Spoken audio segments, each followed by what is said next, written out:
Insan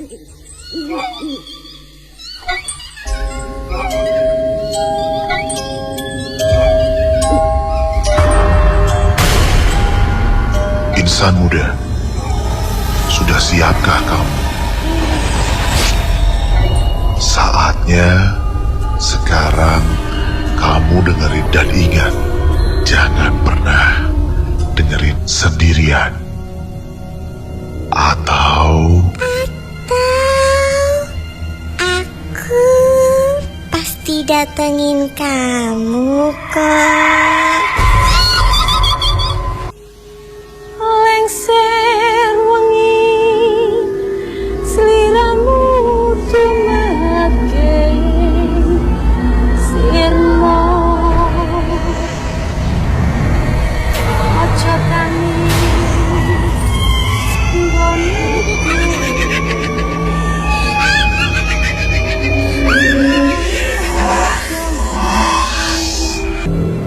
Assalamualaikum warahmatullahi wabarakatuh. Selamat malam Jumat insan muda. Selamat datang kembali.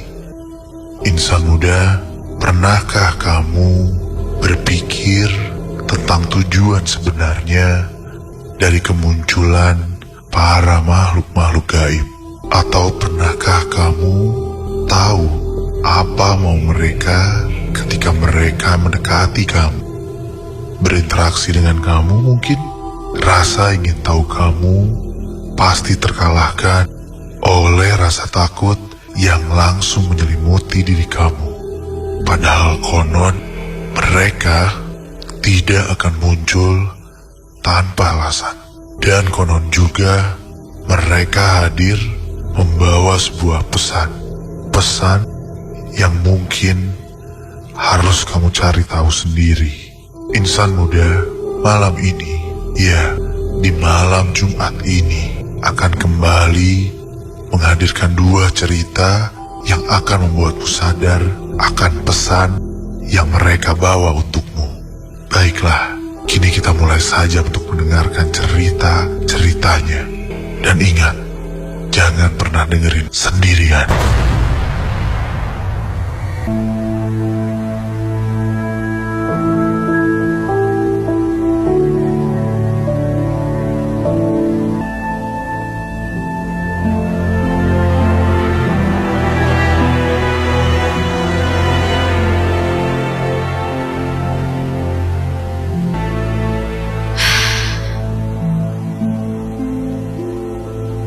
Semua nampak menyedihkan bagiku. Kehilangan pekerjaan di awal minggu, kemudian bertekar hebat dengan ayah esok harinya. Dan kini, aku sedang dalam perjalanan pulang menuju Bandung karena ibuku kecelakaan dan masuk rumah sakit. 1 jam yang lalu, adikku Hilman menelepon sambil menangis. Kondisi ibu kritis katanya. Hilman adalah satu-satunya orang yang menemani ibu di Bandung. Ibu dan ayahku cerai setahun yang lalu.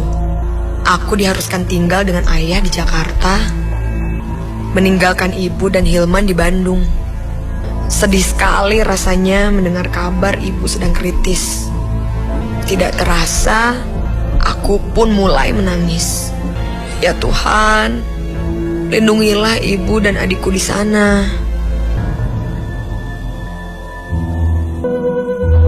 Aku terbangun dari tidurku.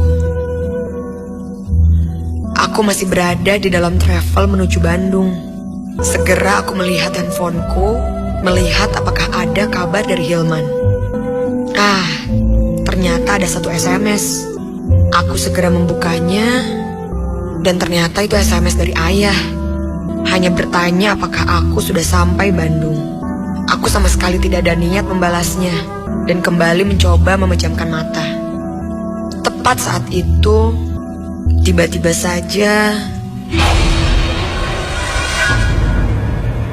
aku mencium sesuatu. Wangi parfum. Wangi parfum yang benar-benar sudah lama aku kenal. Wangi ini seperti wangi parfum ibu. benar-benar sangat mengenalnya. Kontan saja aku langsung melihat ke seisi mobil. Ada 3 orang termasuk aku, dan semuanya laki-laki selain aku. Tidak mungkin mereka memakai parfum ini. Tiba-tiba saja aku merasa sedih. Cepat-cepat aku menelepon handphone Hilman, tapi tidak ada yang mengangkat. Firasatku benar-benar tidak enak. Wangi parfum ibu terus tercium olehku. Sambil menahan tangis, aku kembali menghubungi Hilman. Ternyata tidak ada jawaban juga. Ya Tuhan, apa yang terjadi dengan ibu di sana? Apa wangi ini hanya sugestiku saja? Terus, kenapa Hilman tidak mengangkat teleponku? Aku menutup wajahku dengan kedua tanganku, lalu menangis. Perasaan yang campur aduk menyelimutiku. Tolong aku, Tuhan.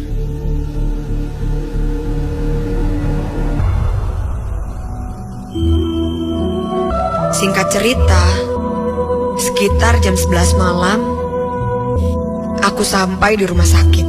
Sebuah rumah sakit tua di daerah Soekarno-Hatta. Rumah sakit yang besar. Aku berjalan cepat menuju resepsionis dan bertanya letak ruang gawat darurat. Mulanya resepsionis memberitahuku bahwa waktu berkunjung sudah habis.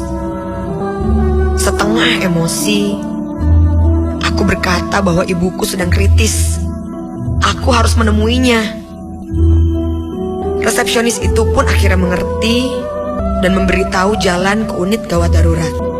Aku berlari sekencangnya menuju UGD. Tidak peduli orang-orang yang memperhatikanku. Aku hanya ingin terus berlari dan secepatnya melihat ibu. Ketika aku tiba di pintu masuk UGD, tidak ada suster yang menjaga nampaknya. Lalu aku memutuskan untuk masuk saja. Beberapa langkah sebelum pintu UGD, tiba-tiba saja aku merasakan hembusan angin hangat yang datang dari arah UGD. Angin hangat itu membuatku memejamkan mata. Astaga, angin apa itu barusan? Kenapa angin itu seperti menerjangku? Angin itu seperti menyelimutiku sejenak. Seperti memelukku. Aku tidak mau pusing memikirkan itu. Aku membuka mataku dan melanjutkan langkahku ke UGD. Aku mendorong pintunya dan kosong. Tidak ada satu orang pun di unit gawat darurat. Seluruh tempat tidurnya kosong. Mana ibu? Mana Hilman? Aku perlahan melangkah ke dalam. Suasananya hening. Sepi sekali. Tidak ada sesuatu yang terlihat bergerak. Aku masih dalam kebingungan ketika terdengar seseorang memanggilku. Kakak. Aku menengok dan membalikkan badan. Dan kemudian ada seorang anak kecil, perempuan, cantik, berdiri di dekat pintu UGD. Dia seperti ketakutan melihatku. Lalu dia lari. Hah? Siapa dia? Naluriku membuatku berjalan keluar UGD. Loh, kenapa rumah sakit ini jadi sepi sekali? Aku tidak melihat siapapun. Aku berjalan ke lobi, ternyata kosong juga. Bahkan aku tidak melihat resepsionisnya. Kemana perginya orang-orang? Aku melihat sekeliling dan lagi-lagi anak kecil itu. Dia terlihat di sebuah koridor yang entah menuju kemana. Dia berdiri, agak bersembunyi di balik tanaman hias. Kenapa dia nampak ketakutan melihatku? Aku berjalan menghampiri dia dengan maksud ingin bertanya di mana orang-orang. Belum jauh aku melangkah, Anak kecil itu membalikan badan dan berlari menjauh. Kali ini, refleks aku pun berlari. Menyusuri koridor itu, dan aku tidak melihat anak kecil itu sekarang. Dia berlari terlalu cepat, atau mungkin saja dia bersembunyi. Entahlah, yang jelas aku terus berlari. Ternyata koridor itu membawaku ke ruangan lain, yaitu ruangan yang besar. Dan dari ruangan ini terdapat beberapa jalan lagi menuju kamar-kamar dan menuju ke bagian lain dari rumah sakit. Astaga, kenapa di sini juga tidak ada orang? Sepertinya aku hanya sendirian di rumah sakit ini. Tidak. Berdua dengan anak kecil tadi. Karena penasaran, aku berjalan ke arah kamar-kamar dan membuka pintunya. Kosong. Aku coba buka kamar lainnya. Ternyata kosong juga. Aku mulai merasakan ketakutan. Aku tidak tahu apa yang terjadi denganku sekarang. Kenapa aku harus berada dalam keadaan seperti ini? Aku hanya ingin melihat ibu. Mana ibu? Aku tidak kuat menahan tangis. Lalu tiba-tiba, lagi-lagi suara itu terdengar. Kakak. Aku menengok ke arah anak kecil itu. Kali ini, dia menangis. Dia berdiri agak jauh dariku. Tetap menjaga jarak dan terlihat ketakutan. Lalu sambil menangis, dia memanggilku lagi. Kakak. Aku kembali mencoba mendatangi dia. Dan lagi-lagi dia berlari. Aku dengan cepat mengikutinya. Dengan lemas dan tenaga seadanya, aku mencoba agar tetap bisa melihat dia. Dia terus berlari melewati koridor, turun tangga, entah kemana.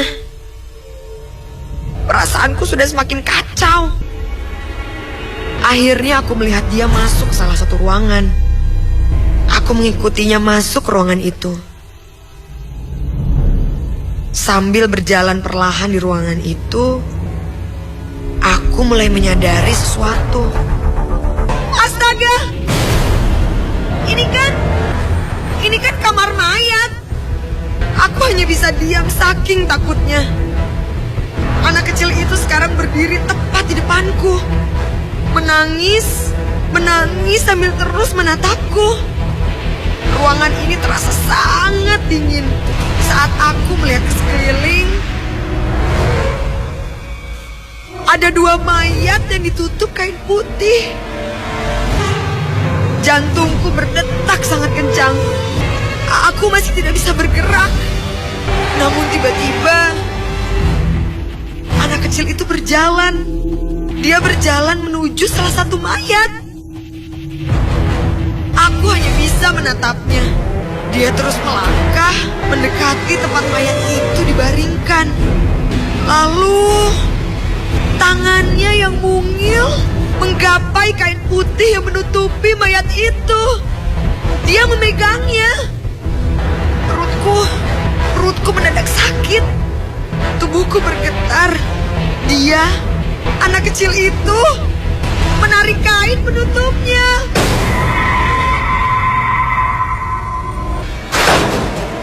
Aku benar-benar dikejutkan dengan suara pintu dibuka itu. Belum sempat aku melihat mayat itu, aku refleks membalikan badan ke arah pintu. Samar-samar, aku melihat sosok yang sudah aku kenal. Ibu. Beberapa orang polisi dan seorang dokter ikut masuk ke kamar mayat. Iya, itu ibu. Kenapa ibu nampak sehat? Hanya wajahnya saja yang terlihat panik. Aku semakin bingung dengan semua ini. Ibu lalu menyadari kehadiranku.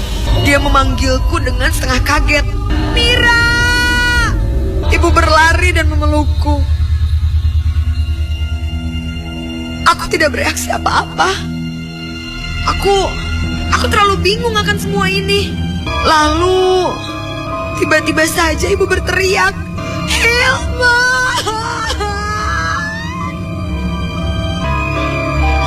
Ibu melepas pelukannya dan berlari ke arah sesosok tubuh kaku yang terbaring. Aku mendekati mayat itu. Itu adalah mayat yang tadi penutupnya dibuka oleh anak kecil itu. Aku tidak peduli dengan anak kecil tadi. Aku sekarang terdiam kaku, memandang sosok mayat itu.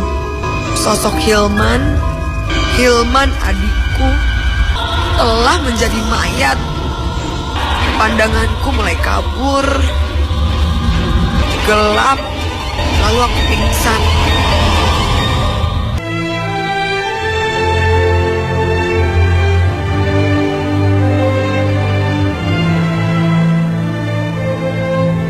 Aku terdiam memandang kuburan Hilman, memeluk ibu di sampingku. Aku masih tidak percaya dengan semua hal, termasuk yang aku alami tadi malam. Hilman meninggal 2 hari yang lalu. Dia kecelakaan. Dia sedang ngebut dengan motornya ketika seorang anak kecil perempuan tiba-tiba berlari ke tengah jalan. Hilman dan anak kecil itu meninggal di tempat. Polisi baru bisa mengetahui identitas Hilman tadi malam.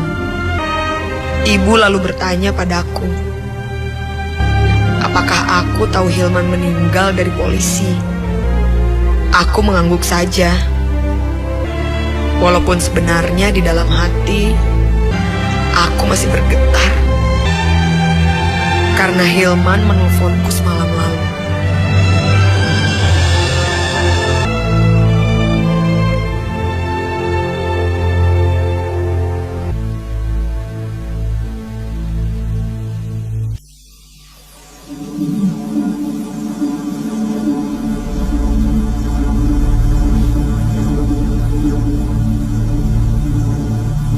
Selamat malam Jumat sekali lagi untuk insan muda yang baru saja bergabung. Setelah beberapa minggu kemarin, kita mengangkat testimoni dari insan muda yang pernah mengalami kejadian seram di jembatan Pasopati. Malam ini, kita akan berbicara dengan Kang Sam tentang apa yang sebenarnya terjadi di jembatan ini. Assalamualaikum Kang Sam. Waalaikumsalam. Menurut penglihatan spiritual Kang Sam sendiri, sebenarnya apa yang terjadi di jembatan ini? Ya, jembatan Pasopati memang banyak fenomena gaib yang terjadi kepada beberapa insan muda. Dan kemunculan makhluk gaib itu banyak mengakibatkan kecelakaan terhadap yang kebetulan melihatnya. Padahal si makhluk gaibnya itu tidak ada keinginan untuk mengakibatkan kecelakaan. Ya 99% lah. Hanya kebetulan karena keakbaran Tuhan yang maha gaib lah. Pada saat itu si orang yang mengalaminya mempunyai frekuensi gaib. Dan si makhluk gaib ini juga mempunyai frekuensi manusia. Jadi pada frekuensi yang sama, akhirnya mereka sama-sama melihat. Dan setelah dilihat berdasarkan tempat dan spiritual, berdasarkan tempat, jembatan Pasopati sebetulnya memang sangat rawan kecelakaan, yang dimana-mana kita bisa lihat kadang-kadang lampu jalannya mati, dan jalannya pun kalau kita bawa kendaraannya cepat dan tidak konsentrasi, apalagi melamun, jalan itu terlihat lurus padahal belok. Mungkin itu juga bisa penyebab kecelakaan. Nah, bagaimana dengan spiritual? Betul, ada makhluk gaib itu. Mereka ada dari beberapa golongan Khodam Ahmar. Dan pada saat itu saya berinteraksi langsung dengan jin yang bernama Jin Entahringin. Dan secara bahasa gaib, dia adalah penunggu pohon yang berdekatan dengan jembatan Pasopati. Itu. Dan jin Ne'en Tahringin ini penghuni pertama dari bangsa jin di tempat pohon itu. Mereka memang sudah punya alamnya masing-masing, dan menurut mereka sekali lagi tidak ada niatan mengganggu. Hanya kebetulan, tapi betul, pada saat itu frekuensinya sama dengan kita ataupun sebaliknya. Jadi ya insan muda, marilah kita sama-sama selalu mengingat Tuhan yang Maha Esa dengan rajin sholat, berzikir, dan positive thinking. Biar makhluk gaib yang punya kelebihan melihat dan menampakkan kepada kita tidak berani untuk mengganggu kita. Mungkin secara singkat dari saya sekian menurut pandangan spiritual tentang jembatan Pasupati ini. Kalau ada yang kurang maupun tidak puas, mohon maaf, karena sebagai manusia selalu ada keterbatasan. Yakinlah insan muda, gaib mutlak hanya Allah Subhanahu wa Ta'ala. Hanya kepadanya kita berlindung dan memohon pertolongan. Apapun kejadiannya, selayaknya lah kita sebagai manusia bisa mengambil hikmah dari itu, baik kejadian pada diri kita sendiri maupun kejadian yang menimpa kepada orang lain. Wassalamualaikum warahmatullahi wabarakatuh. Itulah tadi insan muda, penjelasan dari Kang Sam.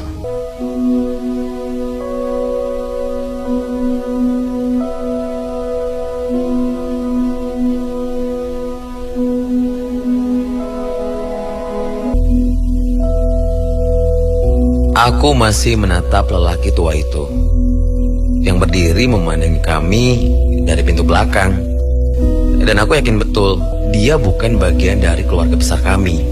Dia seseorang yang lain. Aku merasakan keheningan.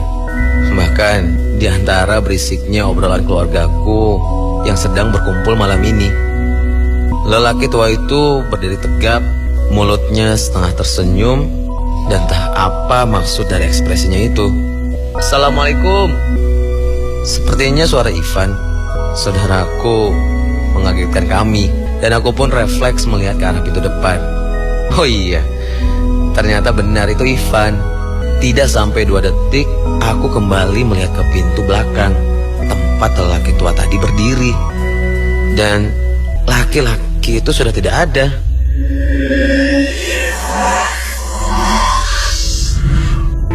Laki-laki tadi menghilang. Jantungku berdetak sangat kencang. Tapi ternyata aku bisa melihatnya lagi. Laki-laki tua itu selalu muncul setiap hari ini di antara keluarga besar kami. Ivan memeluk kami satu persatu. Dia sudah 3 tahun tidak pulang karena bekerja di Brunei. Kami semua terharu melihat dia, dan rasa takutku tadi hilang begitu saja. Ivan adalah saudaraku yang paling dekat denganku. Walaupun kami berjauhan, kami selalu menjaga komunikasi. Setelah Ivan memeluk kami semua, dia lalu membuka jaketnya sambil bercerita. Katanya, tadi di depan gerbang rumah, dia sempat bertemu dengan Bitini, pembantu keluarga nenek dulu. Ivan berkata, Bitini terlihat semakin tua. Setelah mendengar cerita itu, kontan kami semua terdiam, dan aku kembali merasakan ketakutan yang tadi. Bitini sudah meninggal 2 tahun yang lalu karena sakit keras. Kemudian nenek menceritakan hal itu kepada Ivan, dan Ivan terlihat sangat kaget. Kemudian dia tersenyum dan berkata, Tasik memang gak pernah berubah ya, Nek.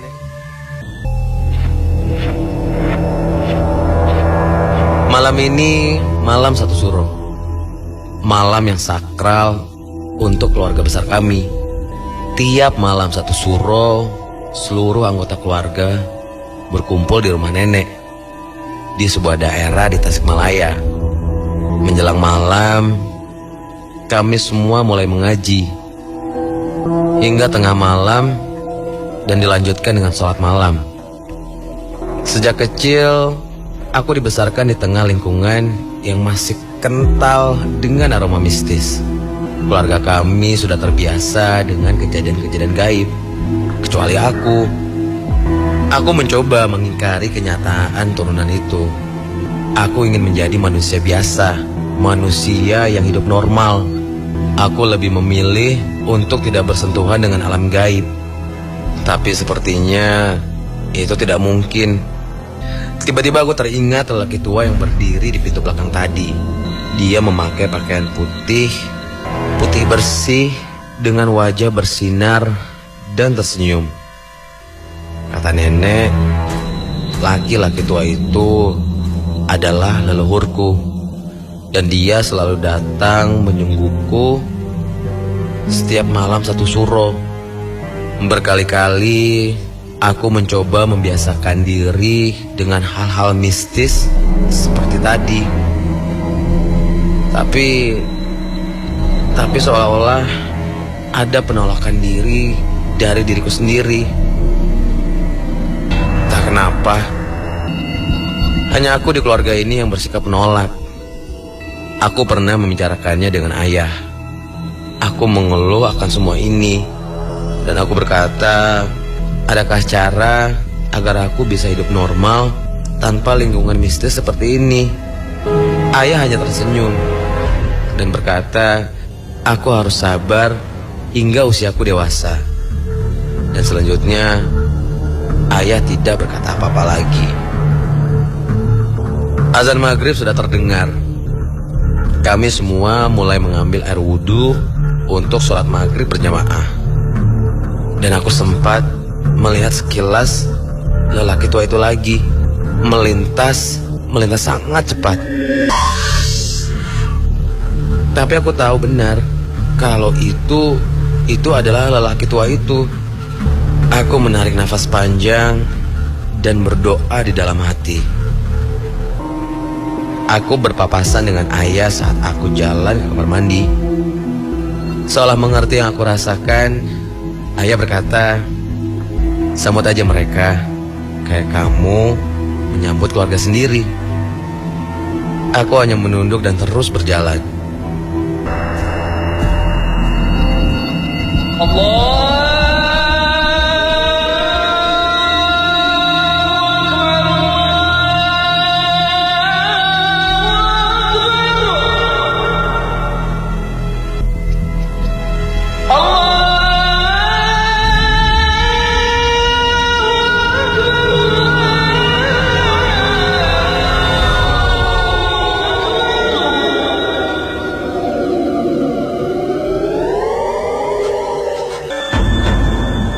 Sekitar jam 7:30 malam, kami semua selesai salat isya berjamaah dan mulai mengaji.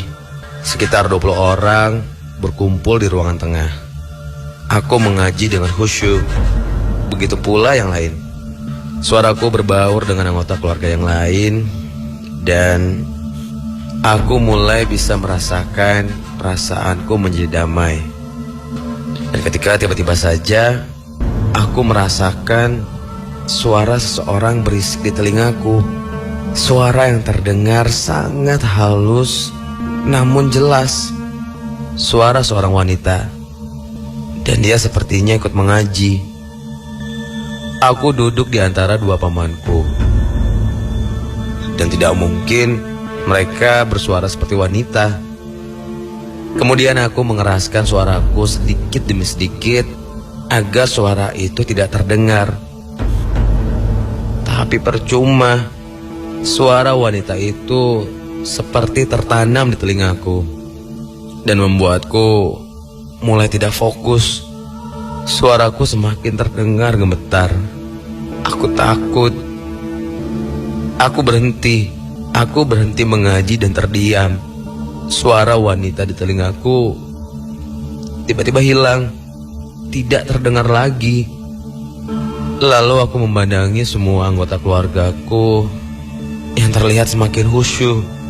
Mereka tidak tahu apa yang aku alami barusan. Aku benar-benar benci semua ini.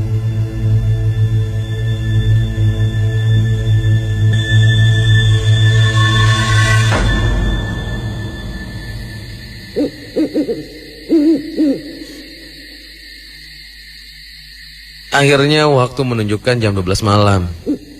Semenjak kejadian suara wanita tadi, aku mengaji di dalam hati saja.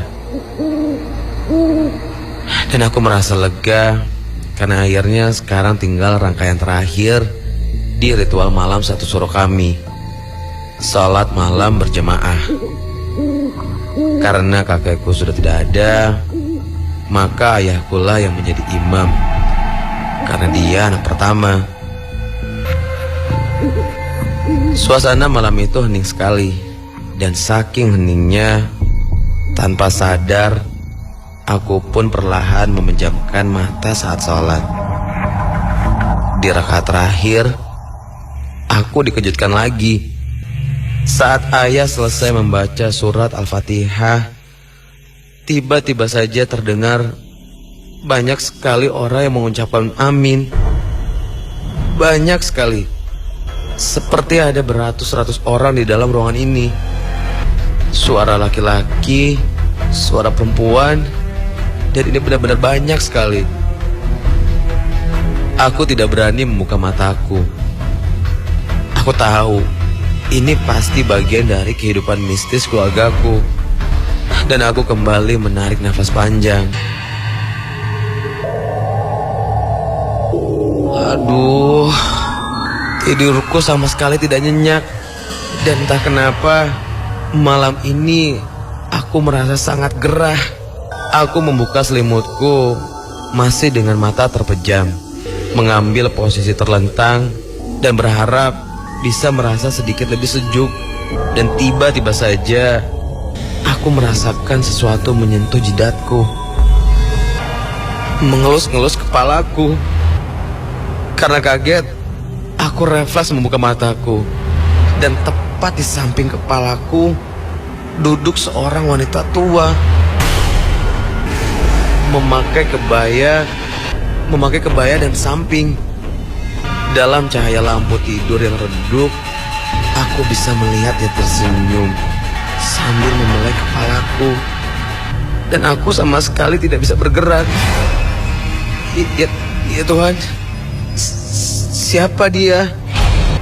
Aku sama sekali tidak mampu bergerak dan tidak bisa berkata apa-apa, bahkan tidak bisa mengucapkan doa-doa. Tak lama, beberapa orang mendekati tempat tidurku, dan semuanya orang tua. Yang perempuan semua memakai kebaya dan samping, sementara yang laki-laki memakai baju panjang putih berkalung tasbih. Aku melihat lelaki tua itu, lelaki tua yang selalu datang setiap malam satu suro, dan dia ada di antara mereka. Orang-orang itu semakin mendekat ke tempat tidurku. Lelaki tua itu memegang kakiku. Mereka semua tersenyum ke arahku, dan entah kenapa perasaan takutku tiba-tiba hilang. Aku merasakan damai, sangat damai, dan aku merasa aman bersama mereka. Kemudian lelaki tua itu memegang bahu wanita yang sedang membelai kepalaku, mengangguk padanya, memberi isyarat seolah waktu mereka denganku sudah habis. Wanita tua tadi berhenti membelaiku, lalu turun dari tempat tidur. Mereka semua masih berdiri menatapku, tersenyum. Lalu lelaki tua itu dengan lembut berkata, "Assalamualaikum." Tiba-tiba saja mereka semua menjadi asap tipis dan menghilang. Tubuhku kaku dan aku menangis. Aku menangis bukan karena takut, tapi karena sedih.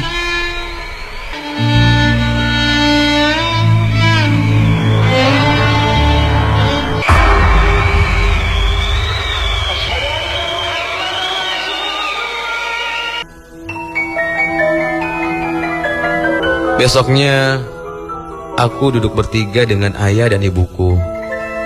Dan setelah aku menceritakan kejadian semalam, ayah terdiam dan memandangi ibu. Lalu ayah berkata, sudah saatnya aku tahu satu hal. Orang-orang semalam adalah arwah leluhurku yang menjagaku selama ini. Mereka pergi karena tidak bisa selamanya menjagaku, karena aku tidak mewarisi darah keluarga ini. Aku anak angkat